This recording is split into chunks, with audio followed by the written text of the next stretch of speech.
What's going on, everybody? Welcome back to the channel. So today we're taking a little break from the 10 scale and moving over to the 18 scale. We're going to start throwing some upgrades on my TRX4M K10 here. My son loves it. This thing's an absolute blast to drive. I did do one thing already, was I put some dual stage foams in here, the Pro lines that I had laying around. I didn't glue the wheels. But for now, they seem to be working fine. But let me show you what we got on the bench. All right, here's what we got on the bench. We have these Meus axles. I've never had these axles before, but I've heard great things about them. These ones are aluminum with quite a bit of brass on the front, and we have a little bit of brass on the rear. These feel super smooth. It looks like they have sealed bearings versus bushings, which is really nice. Now, before I put these in there, I will pop these diff covers off just to make sure we got some grease in there. Now, how you see these axles is how they came. You didn't have to put them together, which I was kind of surprised. With the last axles I got, I actually had to put them together. And then for the steering servo, you do have a brass bracket to put on there. Now, to turn all of this weight, I'm going to be using my RS100 micro servo. And it does fit on the Meus bracket here, so I don't have to use my Superior Design bracket. Now, the stock shocks on this are fine. I have no issues with them. I just picked up these Trio ones. These are oil-filled shocks, so they don't come with oil. You got to put your oil in there. But I just thought the blue would look awesome on there. Now, I did pick up a couple of drive shafts for front and rear from Meus as well. These feel really heavy duty. What I'll do is I'll throw a little bit of grease in there to make this slide a little bit easier. So what I'll do now is get this taken apart. I'll pop the tires off, and if you've never swapped out axles before, it's not a big deal. If you're worried about it, you can go and take some pictures of where everything lines up and how everything goes, so you don't get confused. But basically, you just unbolt it and put everything back on, and then go to the next. So I will start doing that, and then I'll touch base if there's any issues. Something I want to point out. Now, if you are going to swap out your drive shafts and you've never done this before, you're going to have to remove the 2 screws on your battery tray, pop it off so you can get to the screw for the drive shaft up here by the transmission. So just wanted to point it out, so in case you got confused. So I'm going to keep going on this, and I'll check in here in a minute. All right, back axle is done. That went together really nicely. I like how everything turned out. The axle looks amazing, especially with those blue shocks on there. They look awesome. The drive shaft went on there good. It looks amazing. I did put a little bit of grease in there so it could slide a little bit better. I do want to point out, so when I put this on here, because of the axle, this end is different on the rear axle than the output. So one hole on the drive shaft was bigger than the other. So when I put it on there, it was wobbly, and I was wondering what the heck. So just flopped it, and it fits on there perfect, and it looks good. So I put the battery tray back on. So I know what I'm going to do now is start tearing apart the front. Now, I'll most likely just drop the whole axle with the steering servo on there. Don't need to take that apart. But the only thing I dislike about the front of these is how they have the upper links going to the steering servo bracket. That's kind of a pain in the butt for me. I don't know why, but yeah, it's kind of a pain. But get going on it, and I'll point out if there's anything you need to check back with. So, all right, working on the front here, getting this bracket in place for the steering servo, and I thought this was pretty cool. You can see how it has these 2 holes that go down to the bracket, so it screws in not only right here where the links go, but you screw it into the back of the axle as well, and they do provide you longer screws to put in there. I thought that was pretty neat.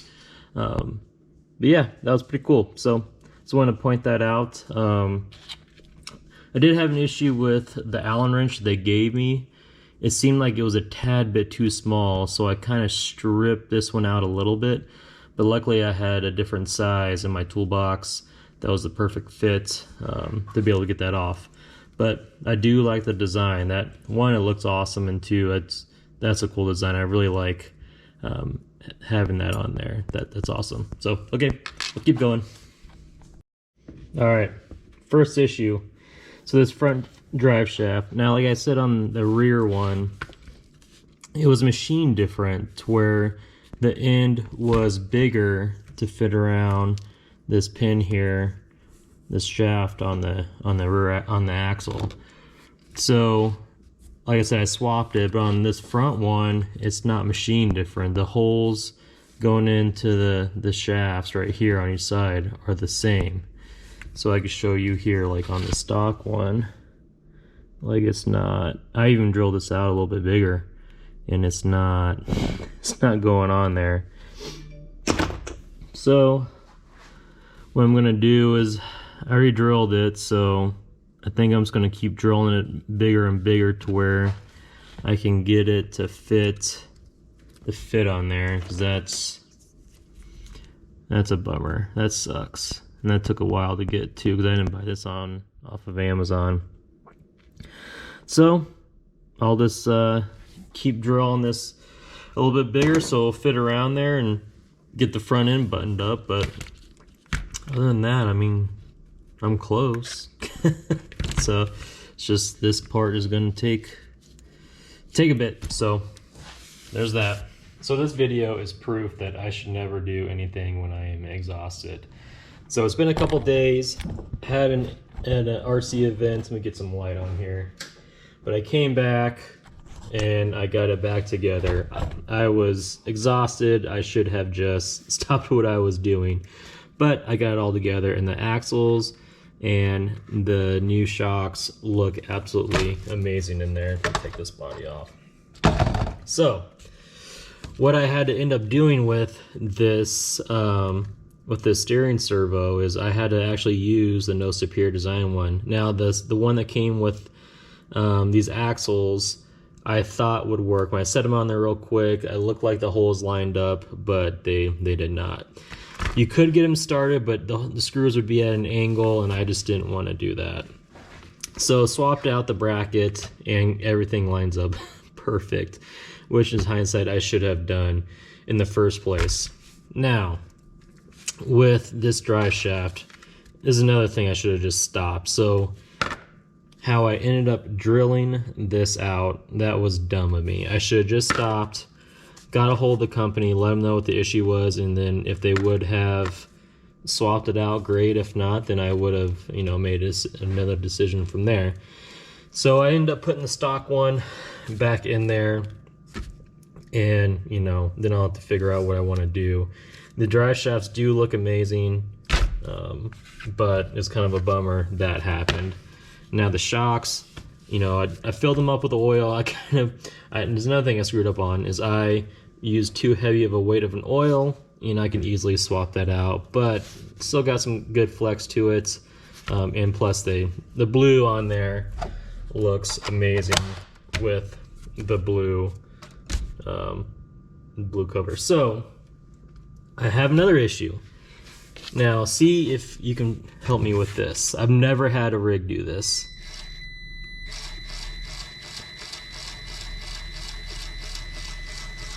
It's almost like something is binding up.